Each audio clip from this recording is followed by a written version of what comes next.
Muscles. We have over 600 of them. They make up between 1/3 and 1/2 of our body weight.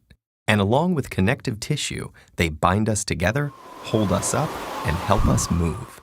And whether or not bodybuilding is your hobby, muscles need your constant attention because the way you treat them on a daily basis determines whether they will wither or grow. Say you're standing in front of a door, ready to pull it open. Your brain and muscles are perfectly poised to help you achieve this goal. First, your brain sends a signal to motor neurons inside your arm.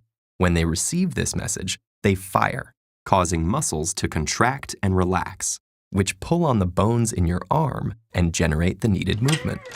The bigger the challenge becomes, the bigger the brain's signal grows, and the more motor units it rallies to help you achieve your task. But what if the door is made of solid iron? At this point, your arm muscles alone won't be able to generate enough tension to pull it open, so your brain appeals to other muscles for help. You plant your feet, tighten your belly, and tense your back, generating enough force to yank it open. Your nervous system has just leveraged the resources you already have, other muscles, to meet the demand. While all this is happening, your muscle fibers undergo another kind of cellular change. As you expose them to stress, they experience microscopic damage, which in this context is a good thing.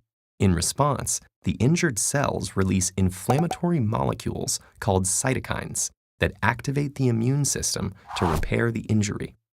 This is when the muscle-building magic happens. The greater the damage to the muscle tissue, the more your body will need to repair itself. The resulting cycle of damage and repair eventually makes muscles bigger and stronger as they adapt to progressively greater demands. Since our bodies have already adapted to most everyday activities, those generally don't produce enough stress to stimulate new muscle growth. So to build new muscle, a process called hypertrophy, our cells need to be exposed to higher workloads than they are used to. In fact, if you don't continuously expose your muscles to some resistance, they will shrink, a process known as muscular atrophy. In contrast, exposing the muscle to a high degree of tension, especially while the muscle is lengthening, also called an eccentric contraction, generates effective conditions for new growth. However, muscles rely on more than just activity to grow.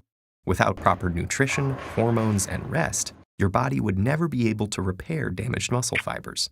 Protein in our diet preserves muscle mass by providing the building blocks for new tissue in the form of amino acids.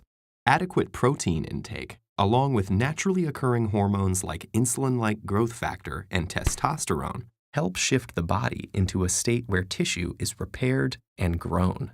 This vital repair process mainly occurs when we're resting, especially at night while sleeping.